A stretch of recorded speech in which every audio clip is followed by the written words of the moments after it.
What's really good, fam? Mike Lang, one half the Intelligent Hoodlums, back again for Thursday or Friday Eve, as we refer to it. What's really good, Webs?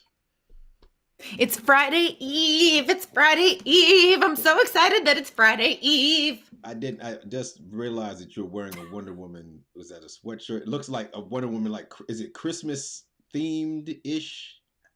Like the stars, kind No, of. it's just stars. Okay, it just kind of made Wonder Woman stars are like a thing. indeed, indeed. So I Just am it's just a hyped for Wonder that Woman movie. sweatshirt. I'm hyped for the movie.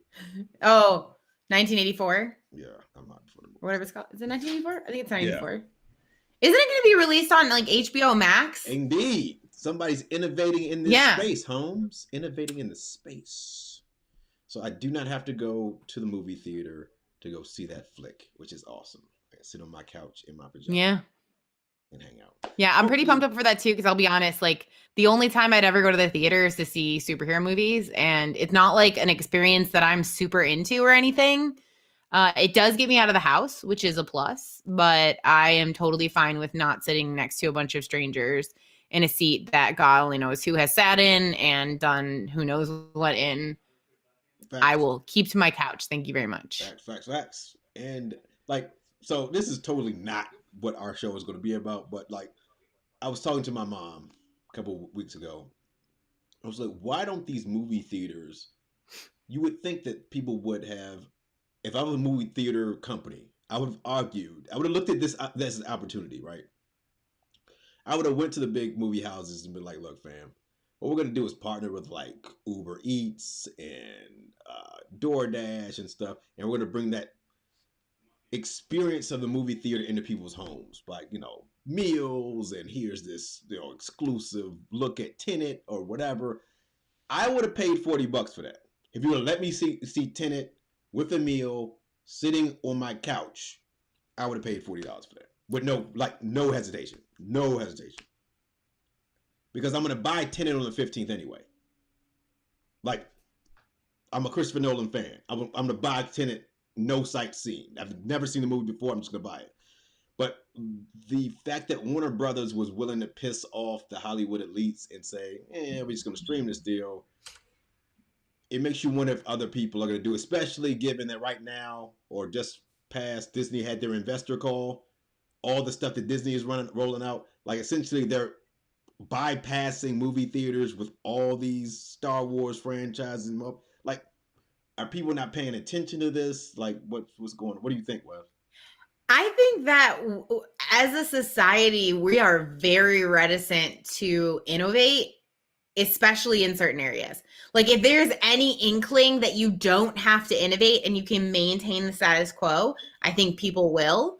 It's been really fascinating to see how pandemic life has forced certain things into evolving. Uh, And I mean, we kind of saw this a little bit in the beginning, right? Because they started at first, it was like everything was frozen. Then they started releasing movies on their streaming services, and it was like, oh yeah, but they'll go back to how things were. And I think as we reached into this like 6 to 9 month phase, where okay, we know for sure this is probably going to last until spring, maybe even summer. We're not doing anything to solve the problem, really. We're just basically holding out for a vaccine. I think that's when it's like, oh crap, we can't sustain this for much longer. We have to do something or we're going to lose all of our business. So I think it's been really fascinating. I feel like this is probably the direction things were kind of going, but at a much more glacial pace. mm. So it's been interesting to see things like kind of go more quickly than we probably would have otherwise. I mean, Amazon, Netflix are totally streaming entities that I can watch. They create movies, and I can Yeah, watch the movie immediately. Like, why wouldn't you right. think? Was it you and I that were talking earlier about when was it when Netflix stopped Yeah, doing DVDs? Yeah, okay. It was like, oh, Netflix is gonna stop doing DVDs. How crazy is that? And then it was like, oh, Netflix is gonna have their own series. How crazy is that?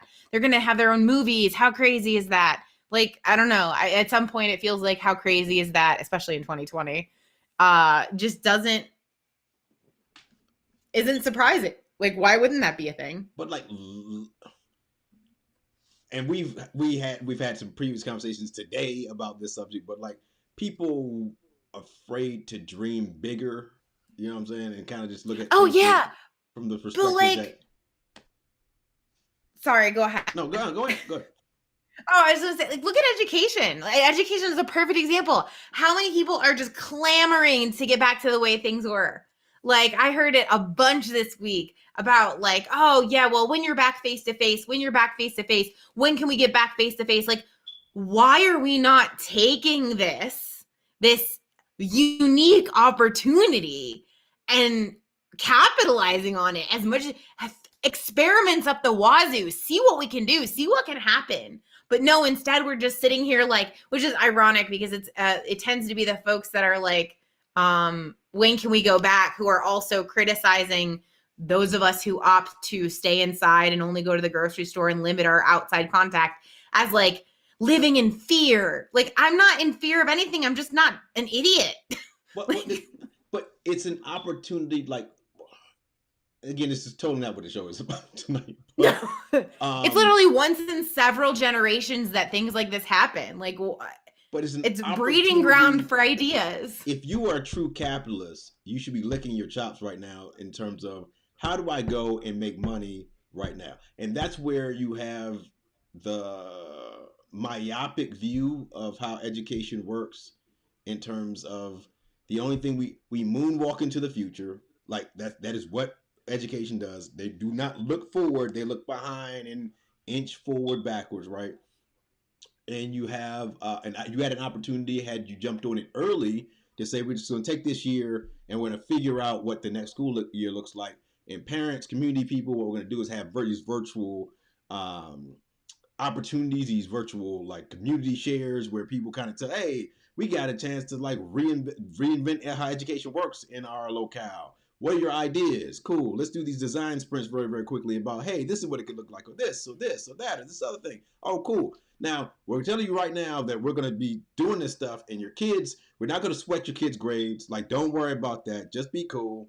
In 2021, where we can move freely again, we'll have blended schools and hybrid schools and in-person schools and schools that have half day and schools that are like never meet in person. And like you could have had all this weird stuff. Instead, it's like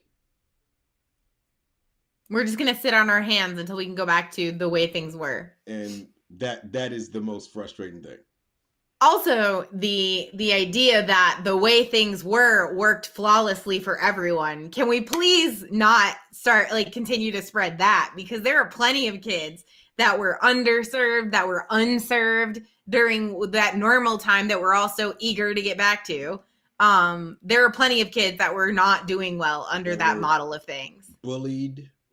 Yep. That felt had invisible. Anxiety. Yep, felt invisible. That's absolutely true. It came up in conversation this week where someone had said, now that I can't wait to get back to being in person because there's, they're just kids don't engage as much as over virtual as they do in person.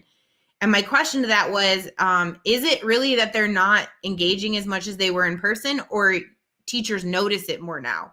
Because before, and this is something I remember from like my undergrad, one of the things that they really impressed upon us was our own biases and our own blinders, right? So we have a tendency to pay attention to the kids that are in the middle and in the front in this like T shape. And the kids that are in those other areas, we tend to overlook. We don't call on them as often. We don't notice when they don't participate. But with Zoom and Google Meet and video, all the kids have a front row seat. We can see every single kid who doesn't have their camera on, who isn't participating. We can see them all like right in front of us. So is it really genuinely that kids participated more in person, or is it that we notice now all the kids who opt not to participate for one reason or another? But first of all, define participate.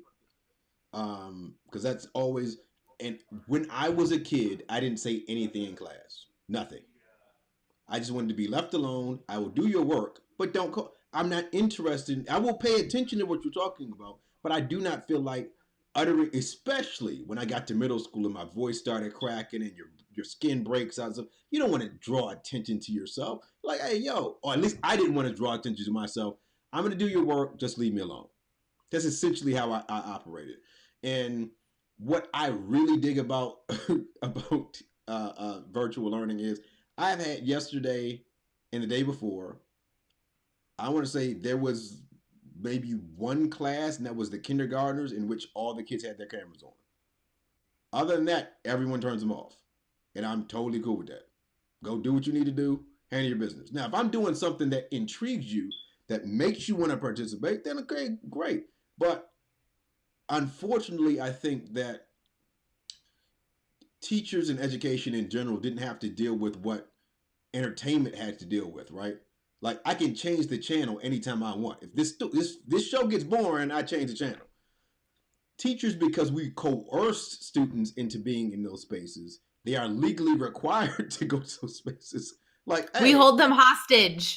This is a hostage situation. Like, there's nothing. You have to ask me to go to the bathroom. Like, you cannot get up and perform bodily functions without the express will of the teacher, right? So when you have, even in prison, you have your own bathroom, right? Yeah, but everybody sees you go to the bathroom, which is kind of foul. But or like the Twitter thing, like, yeah, you wouldn't. I don't let the kids eat snacks because in school they wouldn't eat snacks, and you like, fam, they not in school, they in their living room. Like in school, I don't go to work in sweatpants. Like, there's lots of things that are different. Like, perhaps a kid should be able to eat a snack at his desk anytime, or her desk anytime they want. If I'm hungry, let me eat the snack. It's something I need as an adult. I need to be able to snack and eat and have food and drinks and all day long. Yeah, all day. So my thing in the computer lab where I teach, when we're back in whatever, it's as long as you don't have a red drink, just because it would stain the carpet. That's newish carpet. Do what you do. Like, now if you leave crumbs all on my floor, then you and I are gonna have a conversation. Like, don't be nasty.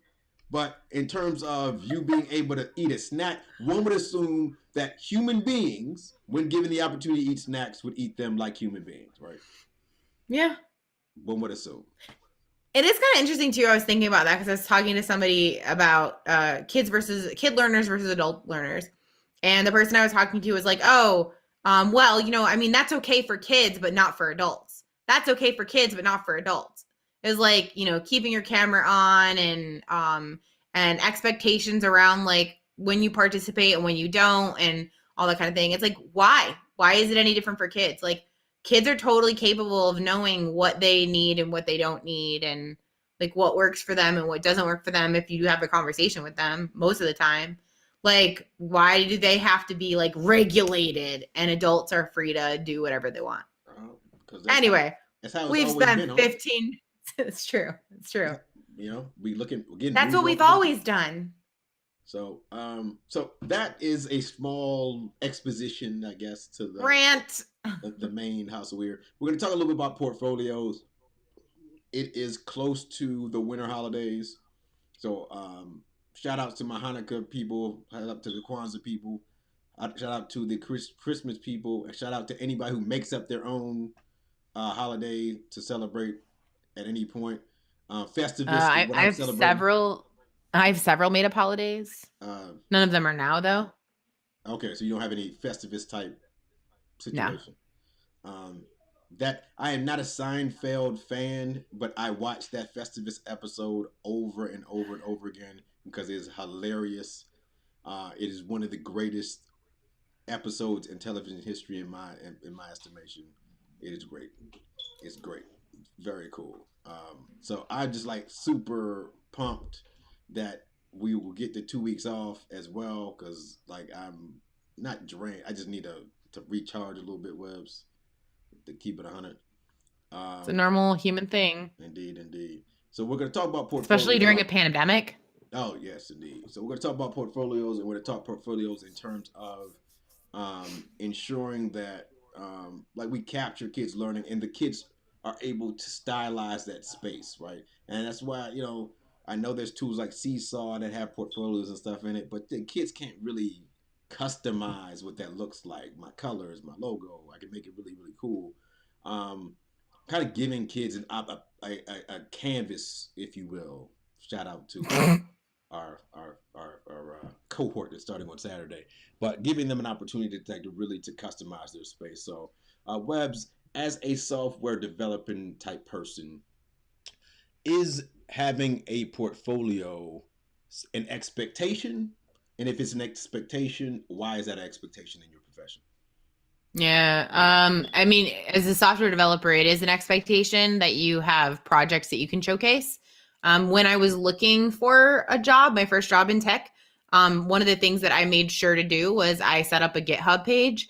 And no matter what code I wrote, I dumped it in there just as evidence that I was working on my learning, that I was building things, what I was building. So, was I building in Python? Was I building in JavaScript? All of that.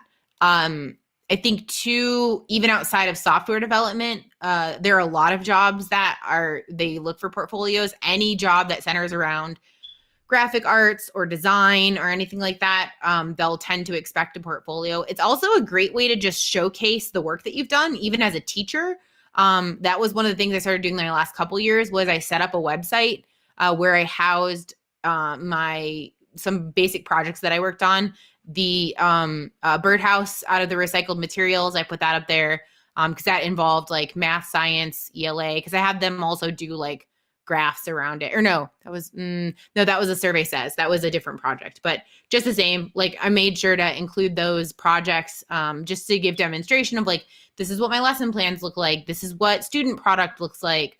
So that I could showcase that if I wanted to apply for a promotion of any kind, if I wanted to apply for a different role, whatever. And it made it so that by putting it in a digital space, it was always being updated. So if I shared that link with someone and they wanted to come back to it, and that's the same is true of my GitHub, I'm updating it all the time so that when people go back to that space, unlike a resume where once you give it out, like if something changes, you kind of have to update it. It's always a space, even actually, it's always a space that's updated and has your most current information. Even my best friend is a musician and he works on Broadway and does like different recording gigs and stuff. And he has a website that houses like materials that he's built and what shows he's played and what instruments he plays. So even outside of like the tech space, any kind of art form at all would probably have a portfolio of some type. And really anybody can have a blog space where you share your ideas on what your professional thoughts are around certain topics. So that's what I have on my website right now is I have a blog. I think all I have right now is my blog and maybe a couple other like profile pieces or portfolio pieces. But like, yeah, I mean, I feel like it is a necessary thing to have to claim your space on the internet in the 21st century so that you have somewhere to like share out what your thoughts are, what you're producing, what you're working on. And I think it's a lot easier to update it frequently in smaller pieces. So like I have a reminder every month or two in my Todoist to like update my information so that if I decide to apply for something or if I lose my position, I can then immediately start applying for things because all of my stuff is up to date and it's not some big headache to think back through the last 5 years of my job to figure out what I've been doing and figure out like what portfolio pieces I want to add and stuff like that. Dope, dope, dope. So I mean, would you say that it would be an expectation that someone who was in your profession would have a portfolio of some type? Excuse me. Oh yeah, like every developer has a GitHub. Like I don't know or GitLab or one of those, but every developer I know has a place on the internet where they house their code that someone can go look at it. Interesting. Interesting. So she kind of mentioned in her conversation there, like, yo, teachers, you can have this as well. So this is just my portfolio when I do apply to fellowships and all that kind of stuff like that. This is Adobe's tool, which is myportfolio.com. So if you have a Creative Cloud account, you have a free space in order to build your portfolio. But there are a number of different tools out there to let you do it. And so I've got my awards in here. So I've got my awards. I've got, hey, I was at Deering in 2015. I was a project facilitator. I was a digital learning coach. I was at Kit Carson then. I was at West Prep then. This is Kurt Adams. That's when I was an ELO coordinator in Taiwan. That's my university. I got my master's degree at Notre Dame, and I've got my undergrad at the University of Missouri Columbia. So That's me from then until now. People can, it's visual. It's, I can just share that link. And like Webb said, I can go and I can update that when I need to update it. So that if I need it to, and I have control, a level of control over my portfolio that I would not have over my resume. Because once you send that thing out, that is the document by which you are judged, and you could have gotten a $2 million grant the next day, and you would not be. You have to call that person up or email them and let them know that what was going on. So, um, if it's good enough for a software dev, if it's good enough for a teacher, they should be good enough for a student as well. But why would we think about portfolios with students, Webs? What do you think? Well, real quick, I just thought of another example. I was just talking to my brother, and he works at a restaurant and is in the culinary arts profession. And he was sending me photos of his food, and I was like, "Oh my gosh, this looks so good." I posted it on my Instagram, and I told him, I was like, "You should start an Instagram where you post all your food photos." And that's a way too of like having a space to market yourself to other people. Why would students need this? I think a few reasons. One, it is a career skill. Like it's something that they will need to know how to do more than likely. I honestly don't think I can think of a single job where you wouldn't have a portfolio of some kind. Even jobs where you do like super secret top secret type things, like you would still have either exemplars or white papers that you write or something, some artifacts of what you do professionally. I think too, it's really powerful and meaningful in terms of like writing things like or producing videos, producing podcasts. Like that's all different forms, like final forms of publishing writing. And so it shows growth over time. So if I'm a student who's starting in second grade at the beginning of the year and I'm producing things for my portfolio, I can then look back at the end of the year and see, darn, I've made so much growth because when I first started out, I could barely put a sentence together, but now I'm like writing full paragraphs. Or you start out putting it together in second grade and by the time you hit middle school, high school, or if you want to apply to a magnet school, you have this portfolio of work now. And it becomes a natural process to be able to curate the things that you want to include in that portfolio.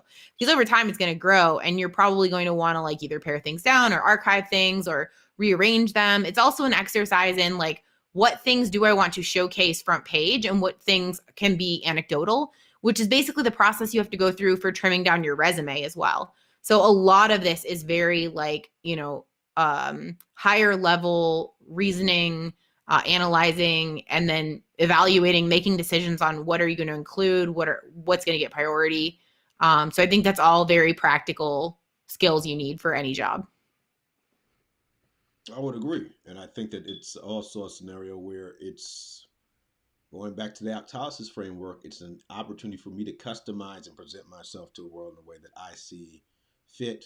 And this is why I don't like tools that I cannot customize. And if I'm going to utilize a tool to build something, I want to have as much freedom over what that device or that the output looks as possible. And again, there's a lot of Seesaw fans and stuff, and Seesaw is cool. I'm not gonna hate on Seesaw, but I had a conversation with somebody who was like, "Oh, we do our portfolios in Seesaw," and I was like, "Yeah, it's cool."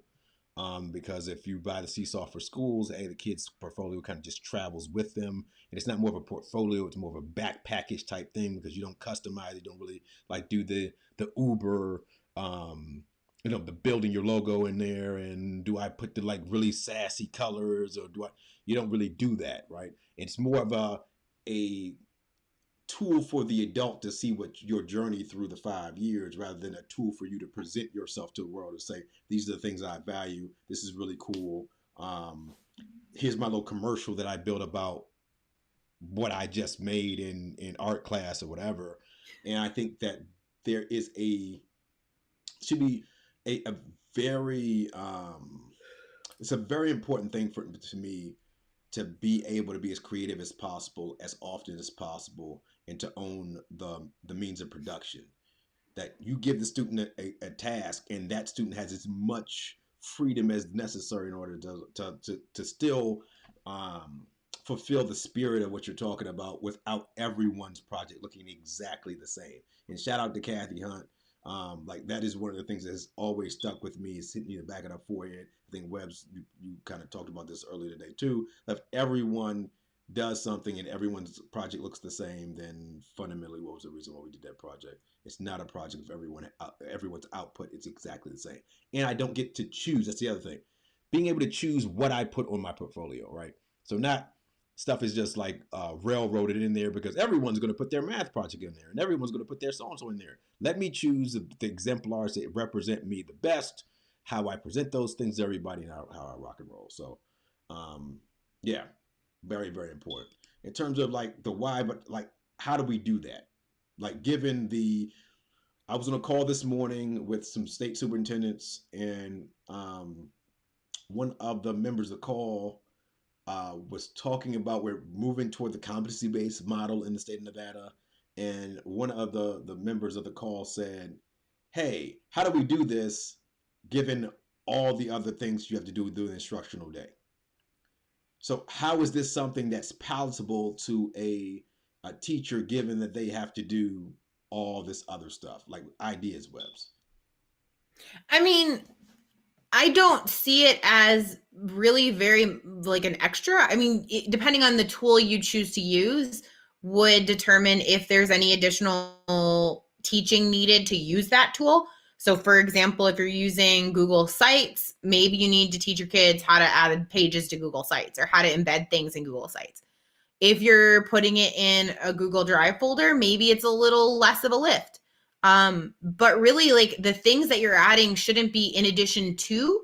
These should be pieces that are exemplars of work that they're doing in class. So it should really be nothing more than, okay, we finished this project. Do you want to include it in your portfolio? If so, put it there. If not, then don't. But I don't see how it should be like a completely separate extra project. It should just be woven into what's being done in the classroom. It's just a showcase of work that they're doing. I will say, if your thought is, well, I'm not doing things with my students that would go fit into a portfolio, then maybe you need to take a step back and evaluate the things that you're asking your students to do. Then I could see like it being more work, but I would also argue that that's probably a wake-up call that you needed in the first place. So yeah.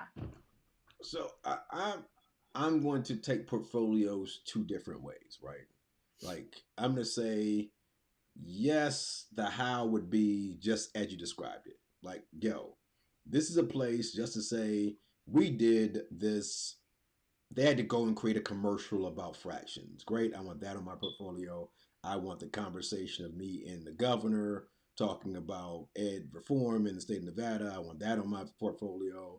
I want the fact that I got the certificate for the hour of code or whatever. I want that on my portfolio. Yeah, I definitely think here are things I've already accomplished or I've received, and I'm going to put these things in the portfolio. But I also think that we can take the idea of a portfolio and move it around, right? We can change the definition of portfolio in a lot of ways, and we can say, you know what?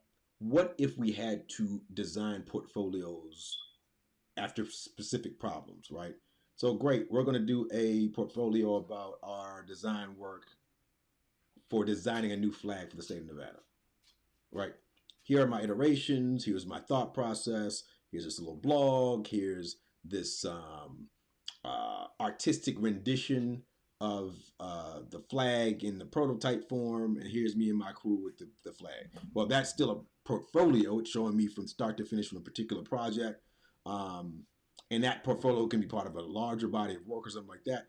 But using portfolio as a way to demonstrate this is my understanding of one thing rather than this is me for the entire year, I think also works as a summative assessment rather than just okay, we're just gonna drop things in here as exemplars. Here's my thoughts on this subject. Here's this website I built on simply this one thing, Miss Weber, about the work I did about the history of birds in Nevada, with my bird house being the artifact that I created in order to help out the birds in the species of native birds in Nevada, stuff like that.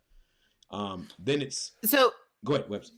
I think that I've definitely done that in the professional space as well. When I was working on the ThoughtWorks Arts project, Riot, I was responsible for keeping the like work in progress blog basically. So I would contribute blog items that were like, this is what I worked on today. This is what I researched. This is what I looked into, whatever. And then every once in a while, I would post a blog on a very specific topic and just write about that topic.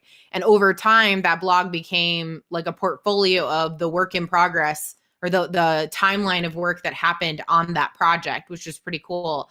And then in addition to that, like I wrote a more formal like article that went onto the larger ThoughtWorks Insights page that was about artificial intelligence in criminal justice. But like it all became this sort of showcase of the work that I did on that project. So yeah, I think that's totally an applicable thing that manifests itself in the career world as well. I mean, how many things do you apply for as a teacher when you start getting into the tech space in which they ask you about things you've published or ebooks or whatever? Well, those are all extensions of the classic portfolio because those are places that one can look on the internet and say, okay, this is an example of this person's work and this example of this person's expertise, whether that's a Medium account, whether that's your own personal blog, whether that's a website that you're hosting, whether that's an ebook or EPUB or something. Those all are the same kind of deal. And just to bring it back to these standards, as much as I just dislike that word at this point, there is an expectation that everyone digitally publishes from kindergarten to 12th grade in K-12 education. So it's not okay, the big kids can publish. No, with some help, our kindergarten friends can publish as well. What we're going to kind of demonstrate a little bit tonight, and we're not going to do the full Monty here, but Google Sites has the ability for you, if you can collaborate on Google Slides, you can collaborate on Google Site. Same hustle, same deal. It's just making those things relevant to your students and apparent to them how they do it. All right. So Webs, in terms of like tools, if you were like, I'm a teacher, I've never done this before. We've talked about Seesaw already. I mentioned Seesaw already. What are some other tools that you might have stumbled upon as you in your journey as an instructor? I mean, the whole Google suite, I'm very partial to slide decks. So I feel like that would be one place that I would go. You could probably do the same thing with Docs, although I don't think it would be as pretty. But definitely you could build a portfolio out of Google Slides. You have got to fix your fire alarm thingy before the next episode. I will. Every so often I just hear the chirp and I'm like, Oh, it's more maddening on this side, but continue. I can't believe I would have lost my mind by now between when I talked to you earlier today and now. I couldn't find a 9-volt battery. So you need a battery box, my friend. Indeed. Yeah, but you get a little divider from like Lowe's or Home Depot, and then you label the things. Then you just keep spare batteries in there, so you always have the new ones and you just go and you get it, and you always have batteries. I always have every kind of battery. CR23s, I have those. I mean, 9 volts, I have those. You a doomsday prepper though. Oh, hardcore. I just bought, so my power went out. Side story. So my power went out a couple days ago. They say that it was a tree on the line. Sus. To use my new vocabulary. And I realized my power has gone out at this house in the 6 years I've lived here. 5 years I've lived here. No, 6 years in January. In the 6 years I've lived here, my power has gone out maybe 3 times. So I don't have like a readily available flashlight anywhere. My roommate did, thankfully. But so I went and ordered 4 flashlights, and they're all like crank powered. So they're all hanging by the door now. So when the power goes out, I have crank powered flashlights, and there are 4. So the odds of me not having one of them work isn't a problem. 2 is 1 and 1 is none, my friend. 2 is 1 and 1 is none. I like having backups of my backups. So, but anyway, I digress. Tools. So back to tools. Yeah. So Slides is great. I think that's a great place. If you're on a Mac, definitely Keynote is by far the sexiest slide deck, which we've talked about before. You could apply the same thing to Pages. If you were really hard pressed, I guess you could use PowerPoint and Word, but Office is trash in my opinion. Also, you could do it in Docs. You could probably set up a Jamboard as a portfolio now that I'm thinking about it, although I never used that as a classroom teacher. And then, of course, Google Sites. I'm not a Jamboard fan. Like, I don't see the. And I'm gonna rant for just like 45 seconds. I despise. I feel like this episode should have been called Rants because that's basically what we've been doing. The Jamboard is kind of like. I have thoughts on the Jamboard too. What I will say is this: like, I like Google because unfortunately Google is a thing, right? Like, if you don't know how to use Google, you don't know how to use the internet, unfortunately. However, they get away with some substandard products as well. Like Microsoft, I don't have to deal with because it's not integral to how the internet works. But Google Meet is hot garbage. They made it less hot garbage now, but it's hot garbage. They struggled with it. Now it's kind of like quasi, it's a steaming piece of garbage now. And then the Jamboard thing, if you don't set up the Jamboards before you need them, you are pretty hemmed up there, right? So you have the situation where you've got to set up the spaces individually, and then you got to let the kid know what space. And then because I am who I am in our school, I see everyone's Jamboards, and I'm just like, that was a waste of time, fam. So here's my thoughts on Jamboard. I think Jamboard is not a mature product. Right? So if you want to compare it to something that is more mature, I would say look at like a Lucidchart or a Miro. That is like the mature version of a Jamboard. The way that teachers use a Jamboard, like that's not how it's meant to be. You're not supposed to assign people to these pages. It's supposed to be just an expansion of one big board that everybody uses. But because teachers want to have everybody have their separate thing, and because kids are kids, like you try to like force into that box. But I think that's a lot of the issue with Jamboard is one, it's not being used the way it's meant to be used. And two, it's not a mature product. Because I don't think Google's going to work on maturing a product unless they see value in maturing that product, which is why things sit around and like are janky like Google Meet until people need to use it. And then they scramble to improve the features on it because now it actually has some attention and there's a point to improving it. Well, and despite the fact that this is a paid product, I pay for it every year. I pay for Padlet every year because Lucidchart, Miro, those are tools that do one thing, and they do that one thing very, very well, right? We've got the, essentially the mind mapping thing on lock.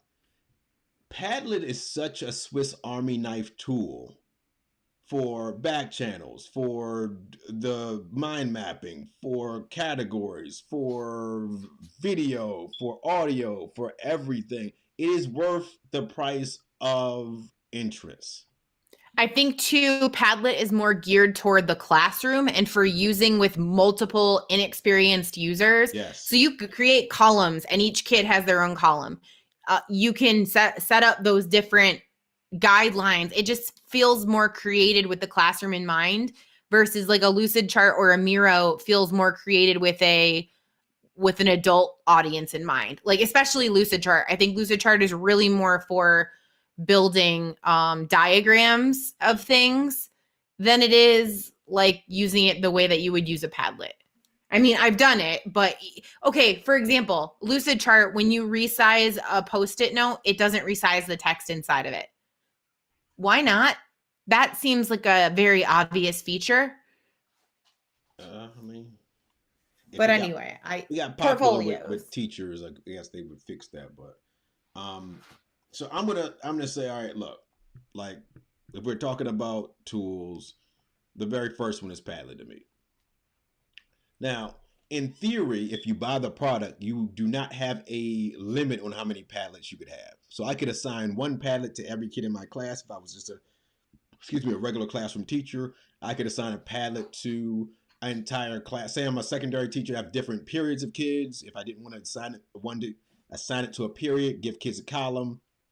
If it's like dirty portfolio thing there. But if you've never used Padlet before, it is one of my like must-have tools in my classroom. You can use the wall, you can make a scatter graph and connect things and whatnot. You can make a stream, you can do the grid, you can do the shelves, which is the columns that Webb's kind of referred to. The back channel communication is built in there. The maps are really cool as well. So if you're doing anything social studies related, and then they have the timeline is the one that I use the least. But if I wanted just to build something, here's the shelf. Great. Math portfolio. We use this also with a school that we work with to capture celebrations, or whatever you want to call it. Just shout outs, like things that they're excited that they want to say went well for that week. Which is a nice way, I think, to start / end things. Because on my team for work, whenever we do our retros, we do shout outs and we save those shout outs for the end. Because it's always nice to like walk out, post shout outs, like feeling good. But you have all this customization. So if you wanted to build anything, you can. The other thing that's really cool here, I'm going to keep working. And next. And yes. I can build the columns in here. And it keeps it nice and organized, just like Webb said. Fractions, whatever. Underneath, I can title it denominators, right? Denominators. Write what I want to write. If I want to upload something, I can upload it. If I want to link something, I can link. So a link to my Google Drive or some kind of other exemplar. If I want to Google search something, I can search images, videos, GIFs, audio, or the web, all inside here. And I'm in the same product. I didn't leave the product, which is the thing that I dig, especially if you're talking about little kids. I don't have to leave the product at all. I can use my webcam to snap a picture. I can also add my voice, so I can voice record. Again, I can film. I can screen record. I can doodle on it. I can add a place. I can add another link to another Padlet. So it's for one-stop shopping, a very versatile tool in terms of how you can use this in your classroom. And it's like $90 for the year. It is worth the $90 if you utilize it. If you're going to utilize Jamboard, this is better than Jamboard in my opinion, because if I want to just draw on the screen, I can just draw on the screen. So if it's the draw on the screen function, that's the thing. I can draw on the screen. That's going to save my drawing, and it's going to put it right in that column for me. So it's not free forming all over the place. So I don't have to have a scenario in which kids are putting all their stuff all over the place, and then we have to organize it. But I can make it that way too if I would like to. Or kids move other kids' stuff because you can move everything. This also, by being able to link Padlets within Padlets, you could like inception this up and create a Padlet that's a portfolio all by itself, and then link that to a parent Padlet that houses all the pages of the portfolio. And like, again, it's worth the price. Padlets and Padlets and Padlets. Oh my! Indeed, I mean it's a Padlets all the way down. It's just it comes down to your level of creativity, and I like the freedom to make it look like what you would like it to look like, right? So you still have that ability. If I wanted columns, great. If I don't want columns, I can get rid of the columns. I can move the columns left and right. I can rename columns. I can delete the columns, whatever. The other thing that's really cool is Wakelet to do the same thing, right? So if you want a more less buttons, more streamlined approach, Wakelet is totally free, doesn't cost anything. If your kids have Google instances, Google emails themselves, you can log in with Google. But this one is also one that you have some choices, but not so many choices that's going to blow a kid's brain. So, hey, I want to choose from the library here. My favorite animal is a tiger. Actually, I like that lion right there. So, cool. I'm going to represent myself with the lion. That's going to throw itself in there. So I want that. Let me make that full cover. Yep. Then I want to call it my portfolio. Add some words. This is my work and such. And if you're using Google Classroom already, +, any URLs that I've worked on. I can add some text. I can use YouTube videos. If I'm a high school kid and I have a Twitter account, any bookmarks I have on my computer, pictures, upload any PDFs that I have, Google Drive. So anything from my Google Drive I've turned in. If I'm one of those people that's using Microsoft, my OneDrive, and then I can like give you this narration of my portfolio, given that I can do the Flipgrid shorts inside there. And that one's again a non-threatening, really easy way to do the portfolios as well. Webbs? I don't think Wakelet was a thing when I was in the classroom. It wasn't. I've been out of the game. I've been out of the game too long. The other thing about Wakelet that makes it really accessible is this function. So I'm going to go to add text.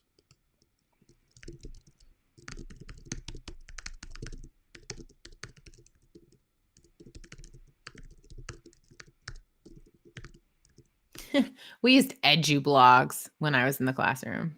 EduBlogs is still a fire product. It's just you have to pay for it in order for it to be able to do anything, which kind of stinks. Mm-hmm. And I'm going to make this unlisted really quickly.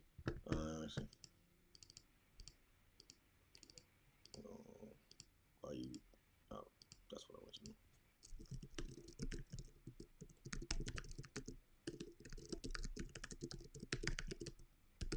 All right, great. I can put as much stuff as I want there or whatever. So I'm going to hit the done button. When I hit the done button there, you're going to see that I have the immersive reader built into the product. So you can have a situation which this is going to be more accessible than a lot of products because I can have this read.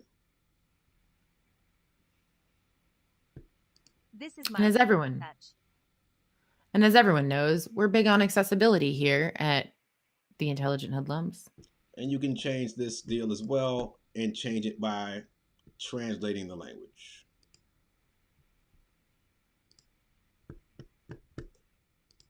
Este es mi trabajo y tal.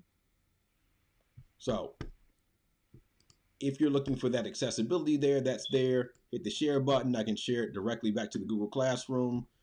Microsoft Teams, which I've got some feelings about Microsoft Teams, but I'm not going to share those feelings right now. Hashtag thanks, Microsoft. Twitter there. What is this deal here? Oh, that's a notification on Twitter. Had no idea you could do that. Remind.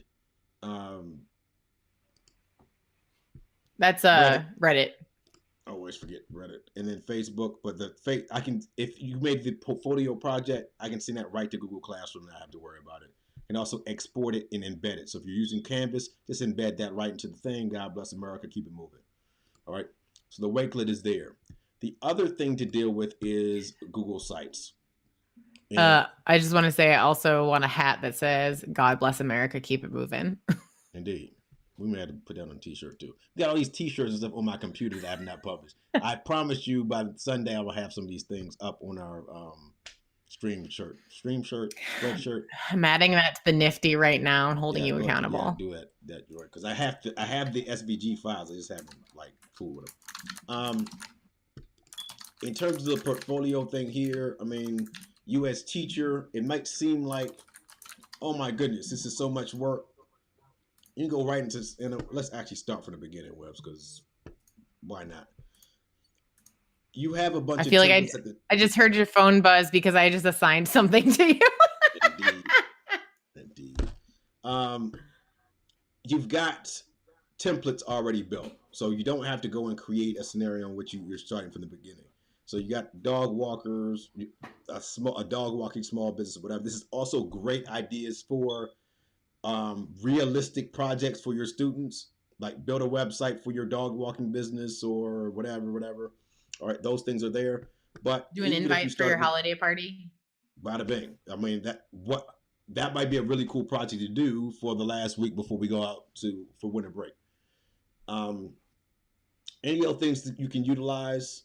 if you start from scratch and you're like, hey, I want to start from nothing, the themes are there. You got different fonts and all that wonderful stuff. This is what my students are. They're building their portfolios right now.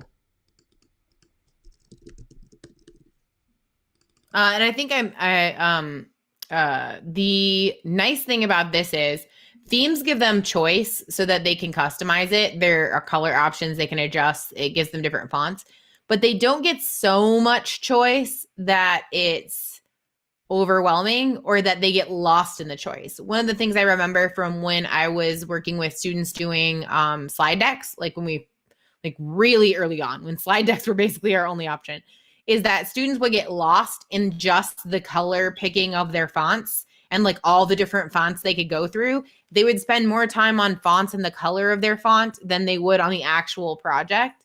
They like change the color of every other letter and stuff. So this at least keeps them kind of, it gives them some boundaries as far as like, yes, they have choice, but not so much choice that they focus solely on that. And a lot of stuff is just built in. So great, that's my portfolio. That's that built-in thing. It's gonna change it for readability back and forth. All right, cool. And make sure that's been read. But if you've been paying attention to the program for a long time, the logo deal. This is another reason why I have the kids do logos. I'm gonna upload my logo here, so that works. So I'm gonna type.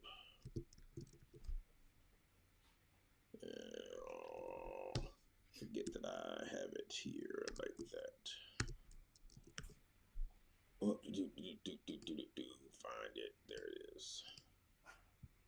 All right, I want my logo up there. Excellent.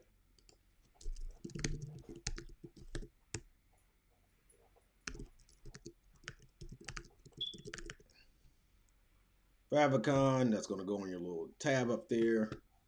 I'm going to do the same thing.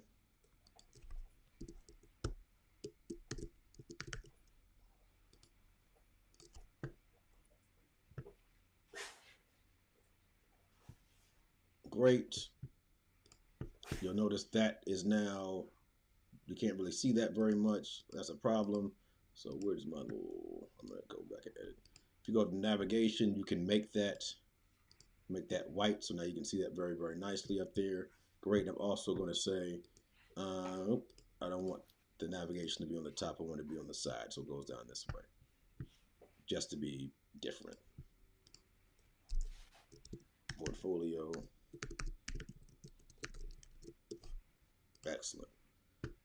One page, you can add multiple pages underneath there. Insert. Google searches will show you exactly what the deal is there. But like the coolest thing in here to me is that image carousel. So having kids being able to show different iterations of things. These are the photographs that I took. These are the screenshots that I captured or whatever, and build those right into the website so that people can see those. Dynamite. And no one says that your portfolio can't be just one page on a website. It doesn't have to be 75 pages. It can be one page on the website, and you're good to go.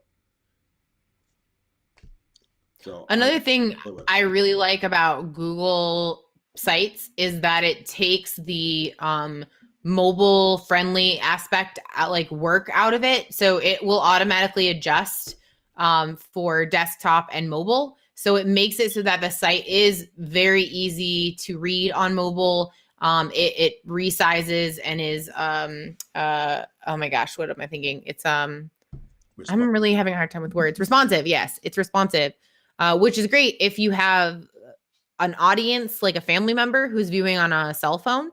If the student is viewing on a cell phone from home, they can see their portfolio, and it will be mobile friendly just by default. Like it automatically adapts and is responsive. The other thing that's really cool here is the placeholder function. So perhaps I don't know what I'm gonna put there, but I want to keep that real estate open. I can add the placeholder there, and then when I'm ready to do it, I can upload what I want to upload there. And there's tons of options here. Once I've finished all my modules for the kids' portfolios, I will take those modules and upload them into our Patreon page for our patrons. Going to take me a couple days because we have on Saturday, we have our first meeting of our cohort for Canvas. if you or a loved one has to use Canvas or wants to get ahead for that next school year, buy them the gift of professional learning. Head to our Canvas course. It's $20 for 10 sessions, and it's going to be worth way more money than that. We are very much in the business of helping teachers without causing them to be more poor than they already are. So $20 for 10 sessions, you're going to get all of the resources, templates, all this wonderful stuff that we do and how we do it, videos, and a community of people who are very interested in learning how to use Canvas. Canvas is not going away, teacher people. It will be here. So also, go ahead, Webster. There's a benefit to it. Now, this is coming from someone who was very anti-Canvas when I first was introduced to it a bajillion years ago. I was super anti-Canvas. I thought it was terrible. I hated it, whatever. It is drastically improved, which is great. Also, I think that building your content in Canvas means you do it this year and then you do not have to recreate it all over again next year. You can tweak it, you can adjust it, but you should be able to, whether you are in person face-to-face or you do end up being remote for whatever reason, your content is there. It's already prepared for you. And going through this course with us, we will help you build a module. You will come out on the other side of this having a module built and having some tools to be able to generate modules much more quickly. You'll have the support of fellow teachers to work with because we have a bunch of people already signed up. And you'll have our support. Like, we will be there, always an email away if you're looking for, someone to ask a question to, if you need help with something, you can always shoot us an email. So invite a friend, sign up for it yourself. I don't know if our promo code is still working. The promo code we had for a while was Half Hoodlum. So if you want to give that a shot, is it still? The 10th today is the last day for that promo. Today, the last day. For our friends who've already signed up, you will receive an email tomorrow morning with things to make sure that you have there. We're going to be using first session for those who are interested. The first session is going to be about UX. So user experience and kind of building with that idea in mind, engagement strategies, that we do not want to build courses that no one wants to take.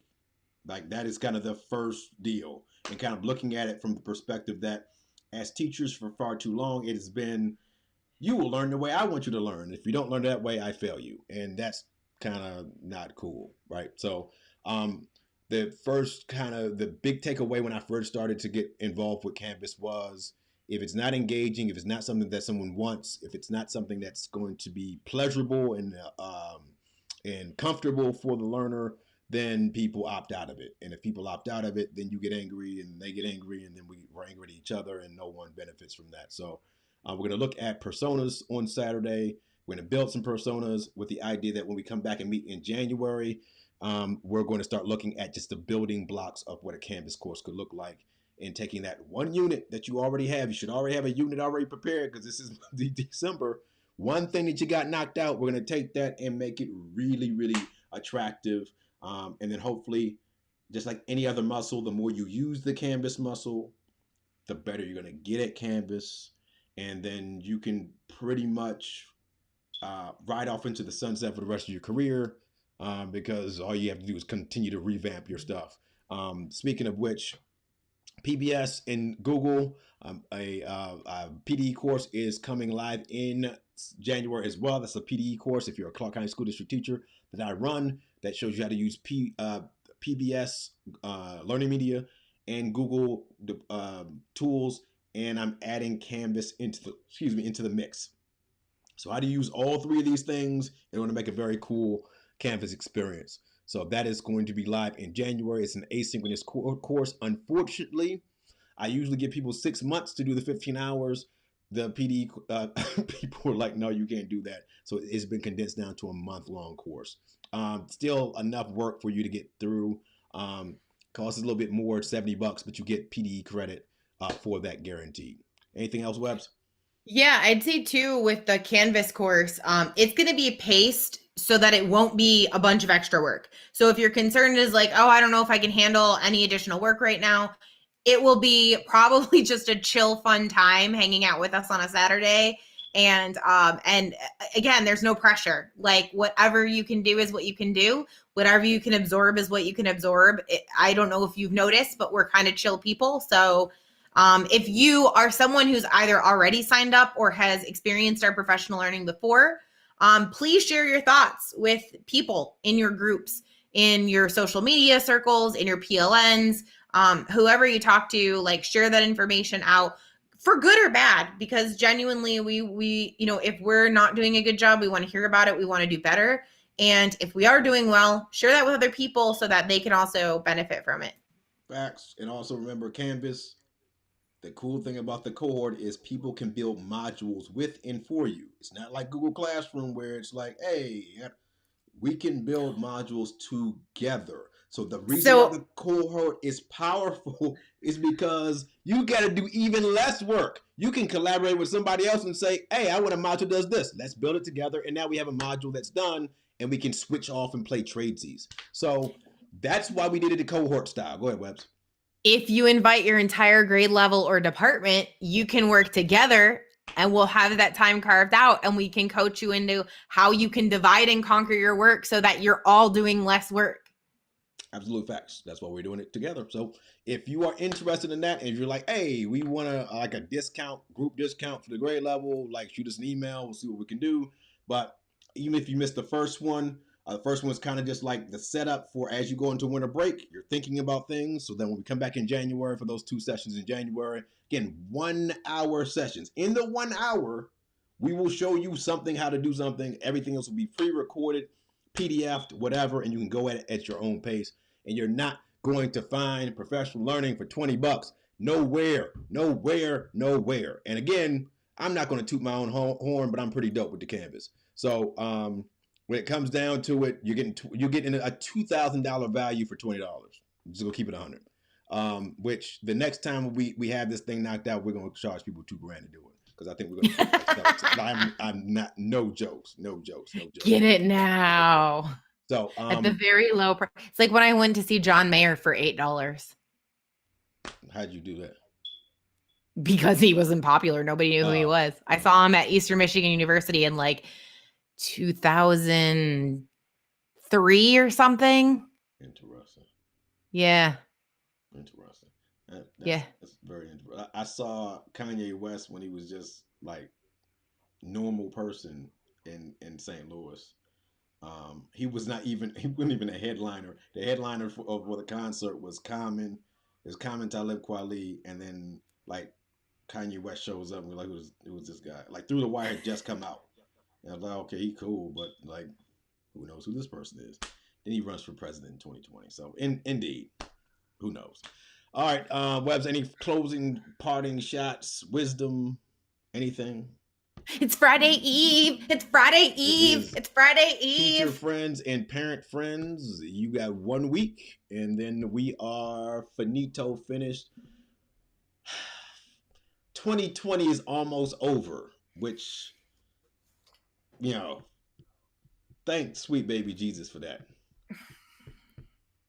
Here's hoping 2021 isn't even worse. Let's hope that 2021, there's no way it can be as bad as this year. I said that about 2016, and it's only gotten worse from there. What happened in 2016? Oh, no. That has happened before. We look at that totally different. That has happened before. That I'm not worried. No. That one has happened before, and that will happen again. Like we're not finished that conversation yet. So now if that is it's the one we're holding on. Yeah, 2024 and 2028 might be nail biting type situations for you, fam. Indeed. All right, hasta la pasta. Shout out to my people, my Bathosto people in Lesotho, and we will see you Saturday. If you're someone who's going to be checking out our campus cohort, or Sunday when we have some more foolishness for you. Hasta la pasta. Bye, everybody.